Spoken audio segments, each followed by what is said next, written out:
Aotearoa, and welcome to Wednesday's Economy Watch, where we follow the economic events and trends that affect New Zealand.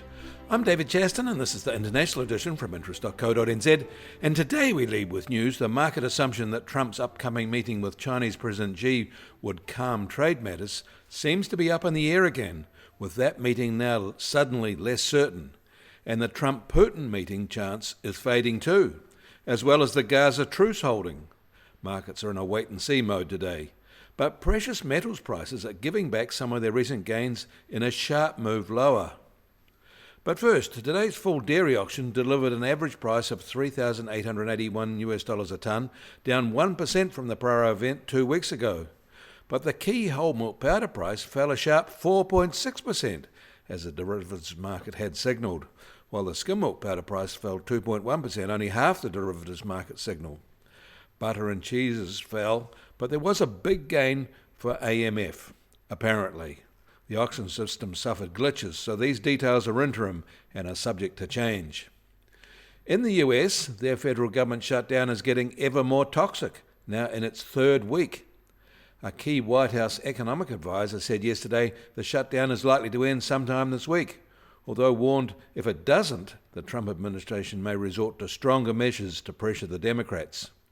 There seems no resolution in sight amid the partisan standoff. Republicans are pushing for a short-term funding bill to maintain current spending levels, something they railed against when Biden was president, while Democrats insist any deal must include expanded healthcare provisions, specifically an extension of the Obamacare tax credit set to expire at the end of the year.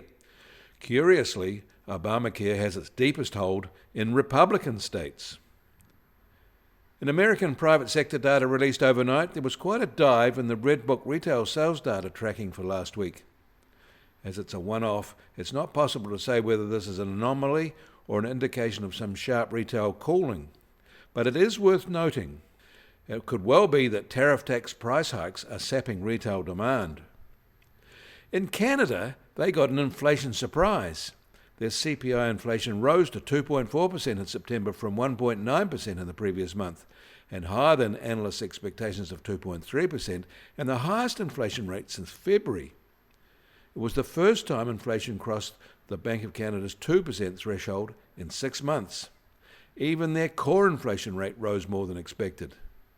But some of this jump can be explained by base effects related to their petrol price.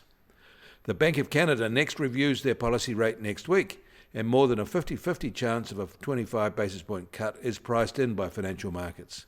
That would take their policy rate to 2.25%.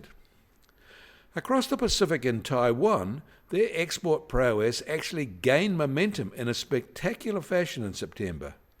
Orders for Taiwanese exports surged by more than 30% year-on-year to an all-time high exceeding $70 billion in the month, accelerating from a 19.5% increase the previous month and far surpassing market expectations of an 18% gain. Demand for AI products surged. In Japan, Sanae Takaichi has won the prime ministership, building a coalition with the Japan Innovation Party, and will now chase spending reforms and expansionary fiscal policies in the style of ex-PM Shinzo Abe. The yen weakened sharply as a result. In Argentina, despite more overt US support, the peso has fallen sharply again. In Australia, they're glowing after successful Albanese talks with the US, but now delivering meaningful rare earth production becomes the priority. It will likely reinvigorate an already successful mining sector. If demand from China slows, as some expect, this could keep their mining sector party going for a while longer. The US Treasury 10-year yield is now at 3.96%, down 3 basis points from yesterday at this time.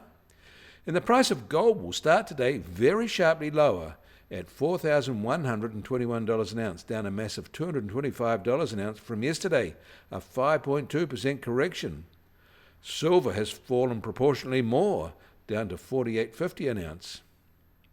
American oil prices are 50 cents firmer at just under $57.50 a barrel, while the international Brent price is now just under $61.50 a barrel. But even American plans to refill its strategic reserves with more than 1 million barrels hasn't really shifted the price.